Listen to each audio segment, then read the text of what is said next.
लड़का अपनी माँ के साथ रहता था। जॉनी रोज जंगल जाता और लकड़ियाँ काट कर उन्हें बेचकर अपना और अपनी माँ का पेट भरता था। अरे बेटा जॉनी, कल से थोड़ी ज्यादा लकड़ियाँ लेकर आ जाना। पास में एक नया होटल खुला है, वहाँ से ज्यादा मांग आ रही है। ठीक है काका, मैं ले आऊंगा। अगले दिन जॉनी जंगल में लकड़ी काटने जाता है। यहाँ तो बिल्कुल भी अच्छी लकड़ियाँ नहीं हैं और मैंने तो दुकानदार काका को बोल दिया है। एक काम करता हूँ, जंगल के और अंदर चलता हूँ, शायद वहाँ अच्छी लकड़ियाँ मिल जाएं। ऐसा सोचकर लकड़ी के चक्कर में वो जंगल के और अंदर चला जाता है। थोड़ी ही देर में जॉनी काफी लकड़ियाँ काट लेता है। शाम होने वाली होती है। हाय राम, मैं तो आज बहुत थक गया और लकड़ियाँ भी काफी काट ली। एक काम करता हूँ, अब लकड़ियाँ लेकर वापस चलता हूँ। अगर रात हो गई तो यहाँ से निकलना मुश्किल हो जाएगा। फिर जॉनी लकड़ियाँ जमा करके उनका एक गट्ठर बना देता है। तभी जॉनी की नजर दूर एक घने पेड़ पर पड़ती है। उस पेड़ पर से काफी तेज रोशनी आ रही होती है। अरे वो क्या है? उस पेड़ में से इतनी रोशनी क्यों आ रही है? एक काम करता हूँ, चल करके देखता हूँ। ऐसा सोचकर जॉनी उस पेड़ के पास जाता है। जैसे जैसे जॉनी पेड़ के पास जाता है, उस पेड़ पर से आती रोशनी और तेज होने लगती है। जॉनी पेड़ के पास पहुंचता है। पेड़ में एक दरवाजा बना होता है। अरे ये क्या है? इस पेड़ के अंदर दरवाजा? ये क्या चक्कर है? क्यों ना अंदर जाकर देखूं? जॉनी उस पेड़ में अंदर बने हुए दरवाजे के अंदर चला जाता है। जैसे ही जॉनी अंदर जाता है, दरवाजे की दूसरी तरफ एक पूरा नया शहर ही बसा होता है। अरे बाप रे, ये क्या है? इस दरवाजे के पीछे तो पूरी की पूरी नई दुनिया है। वाह, मजा आ गया। अब आया हूँ तो थोड़ा घूम लूं। फिर जॉनी वहाँ घूमने लगता है।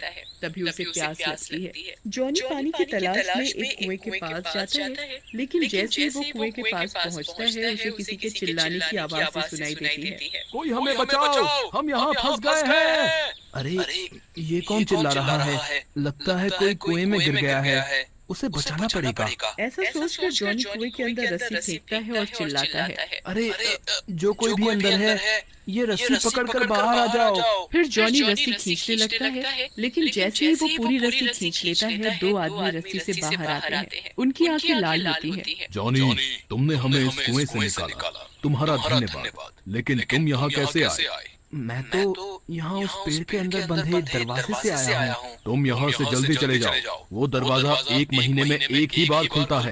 रात होने से पहले तुम चले जाओ। और ये लो जादुई छड़ी, इसे तुम जब भी घुमाओगे ये एक सोने का सिक्का देगी, लेकिन इसे एक ही बार घुमाना। फिर जॉनी उस छड़ी को लेकर वहाँ से चला जाता है, लेकिन जैसे ही जॉनी वापस जाने के लिए आगे बढ़ता है, उसे एक बुढ़िया दिखती है। जॉनी के मन में उसे देखकर दया आती है। अरे कितनी बूढ़ी है ये औरत, क्यों ना इसकी कुछ मदद कर दूं। ऐसा सोचकर जॉनी उस बुढ़िया के पास जाता है और अपनी जादू की छड़ी की मदद से एक सोने का सिक्का उस बुढ़िया को दे देता है। बुढ़िया वो सोने का सिक्का लेकर बहुत खुश होती है। धन्यवाद बेटा, तुमने ये सोने का सिक्का देकर मेरी बहुत मदद की है। मैं तुम्हारा ये एहसान कभी नहीं भूलूंगी। तुम अब यहाँ से रात होने से पहले निकल जाओ। फिर जॉनी जल्दी से वहाँ से पेड़ के दरवाजे के रास्ते बाहर आ जाता है, लेकिन तभी उसे ख्याल आता है कि उसकी कुल्हाड़ी तो अंदर ही रह गई। अरे ये क्या कर दिया मैंने? मेरी वो कुल्हाड़ी तो अंदर ही रह गई। अब मैं क्या करूं? तभी जॉनी अपने हाथ में पकड़ी हुई छड़ी को देखता है और उसे घुमाकर एक सिक्का निकाल लेता है। मजा आ गया। ये जादू की छड़ी तो कमाल की है। इससे तो मैं बिना कुछ किए ही अमीर हो जाऊंगा। जल्दी से घर चलता हूँ और माँ को सारी बात बताता हूँ। फिर जॉनी घर पहुँचता है और अपनी माँ सीमा को पूरी बात बताता है, जिसे सुनकर सीमा डर जाती है और बोलती है, बेटा जॉनी, तुझे वहाँ से कुछ नहीं लाना चाहिए था। और वैसे भी हम मेहनत करने वाले लोग हैं, हमें मुफ्त का कुछ नहीं चाहिए। ये छड़ी जब भी दरवाजा खुले वापस करके आ जाना। जॉनी भी सीमा की बात मानने को तैयार हो जाता है और छड़ी को लेकर अपने कमरे में चला जाता है। उसी रात जॉनी का दोस्त शामू जॉनी के पास आता है। जॉनी उसे भी सारी बात बताता है, जिसे सुनकर शामू हंसने लगता है और बोलता है, जॉनी तुम भी ना यार, बहुत डरपोक हो। किसी ने तुम्हें करोड़पति बनने का मौका दिया और तुम घबरा रहे हो। तुमसे ज्यादा डरपोक कोई नहीं है। लाओ वो छड़ी मुझे दे दो। जब वो दरवाजा खुलेगा तो तुम ये ले लेना और वापस रख देना। ऐसा कहकर शामू वो छड़ी जॉनी से ले लेता है और अपने घर को जाता है। ये जॉनी और इसकी माँ कितने बेवकूफ हैं। बताओ, इन्हें कोई अमीर बनने का मौका दे रहा है और ये उसे गवा रहे हैं। लेकिन मैं नहीं छोड़ूंगा ये मौका। मैं तो गांव का सबसे अमीर आदमी बनूंगा। ऐसा कहकर शामू जादू की छड़ी घुमा देता है। जैसे ही वो छड़ी घुमाता है, एक सोने का सिक्का बाहर गिरता है। अरे वाह, इससे तो वाकई सोने का सिक्का निकल रहा है। क्यों ना और घुमाऊं, क्या पता एक साथ ही पूरी सोने के सिक्कों की पोटली निकल जाए, है ना? ऐसा कहकर शामू जोर जोर से छड़ी को घुमाता है, लेकिन तभी वहाँ जोर का धुआं उठता है और एक डरावनी चुड़ैल उसके सामने आकर खड़ी हो जाती है। अरे मर गया रे, ये क्या हो गया? ये चुड़ैल कहाँ से आ गई? मैंने तो सोने के सिक्के के लिए छड़ी घुमाई थी। भागो रे भागो, अपनी जान बचाकर भागो। भागो रे भागो, अपनी जान बचाकर भागो। कहाँ फंस गया लालच में? चुड़ैल को देखकर शामू घबरा जाता है और भागने लगता है। कब तक भागेगा? भला चुड़ैलों से भी आज तक कोई जीत पाया है? अब तो इन हाथों से नहीं बचने वाला। भाग, कहाँ तक भागेगा? ऐसा कहकर चुड़ैल शामू को हवा में उठा लेती है और गायब हो जाती है और वो छड़ी वहीं गिर जाती है। अगले दिन शामू को घर पर ना पाकर उसकी माँ फूलन रोने लगती है। अरे मेरा बेटा ना जाने कहाँ चला गया।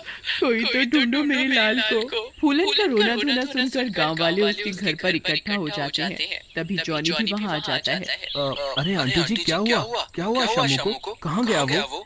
जॉनी बेटे, With Byju's app, children remember their concepts forever. बेटा कल रात से नहीं है शामू, ना जाने कहाँ चला गया। उसे ढूंढ कर ला मेरे बच्चे। आप रो मत आंटी, मैं कुछ करता हूँ। ऐसा कहकर जॉनी वहाँ से चला जाता है और रास्ते में सोचने लगता है। कल रात में ही शामू ने मुझसे वो जादू की छड़ी ली थी। हो ना हो उसी जादू की छड़ी में कुछ गड़बड़ है। ऐसा सोचकर जॉनी अपनी माँ के पास जाता है और उसे सारी बात बताता है, जिसे सुनकर जॉनी की माँ बोलती है, बेटा कुछ भी हो वो तेरा दोस्त है और तेरी वजह से वो संकट में पड़ा है। अब उसे बचाना भी तेरी जिम्मेदारी है। मैं जानता हूँ माँ, लेकिन मैं क्या करूँ? मुझे कुछ समझ में नहीं आ रहा है। वो छड़ी भी न जाने कहाँ खो गई है। इस काम में तो वो काली पहाड़ी वाले बाबा ही हमारी मदद कर सकते हैं। एक काम करते हैं, उनके पास ही चलते हैं। फिर सीमा जॉनी को लेकर काली पहाड़ी वाले बाबा के पास पहुंचती है और उन्हें सारी बात बताती है, जिसे सुनकर बाबा बोलते हैं, बेटी, ये सब एक चुड़ैल का किया जा रहा है, जो कि उस छड़ी के अंदर कैद थी। उसे कैद करने के लिए जॉनी को उस दरवाजे से अंदर वापस जाना होगा और उस जादुई संसार के निवासियों से मदद मांगनी होगी। वही कुछ कर सकते हैं, क्योंकि वो चुड़ैल शामू को उसी दुनिया में ले गई है। लेकिन बाबा, वो दरवाजा तो 1 महीने में एक ही बार खुलता है। तब तक उस चुड़ैल ने शामू को मार दिया तो? बेटा, मैं उस दरवाजे से तुम्हें अंदर तो भेज सकता हूँ, लेकिन तुम्हें वापस खुद ही आना होगा। बस बाबा, आप मुझे अंदर भेज दो, बाकी मैं देख लूंगा। फिर बाबा जॉनी के साथ उस पेड़ के पास जाते हैं और अपने जादू से जॉनी को पेड़ के अंदर उस जादुई दुनिया में भेज देते हैं।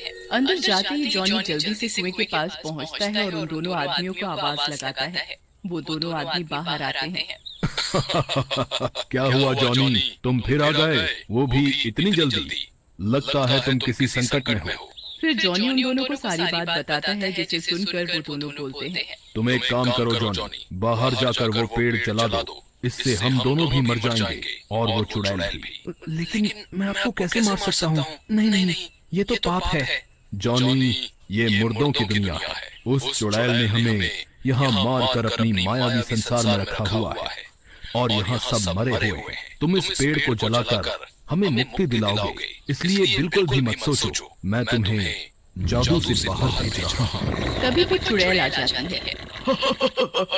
तू इतनी आसानी से बाहर नहीं जा सकता लड़के, और तुम दोनों मेरे गुलाम हो, तब भी इसकी मदद कर रहे हो। फिर उन दोनों आदमियों को चुड़ैल बांध देती है। अरे अब मैं क्या करूँ? अब मैं बाहर कैसे निकलूंगा? तभी वो बुढ़िया आ जाती है। चिंता ना करो बेटा, मैं हूँ ना, जाओ जल्दी चले जाओ और हमें मुक्ति दिलाओ, जाओ। बुढ़िया, ये तूने क्या किया? अब मैं नहीं बचूंगी। वो बुढ़िया जल्दी से दरवाजा खोल देती है और जॉनी पेड़ से बाहर आ जाता है। बाहर आते ही जॉनी पेड़ को जला देता है। पेड़ के जलते ही सारे मुर्दे जलने लगते हैं और तभी शामू भी ऊपर से जोर से गिरता है। हाय रे मेरी कमर, मर गया रे, लालच महंगा पड़ गया।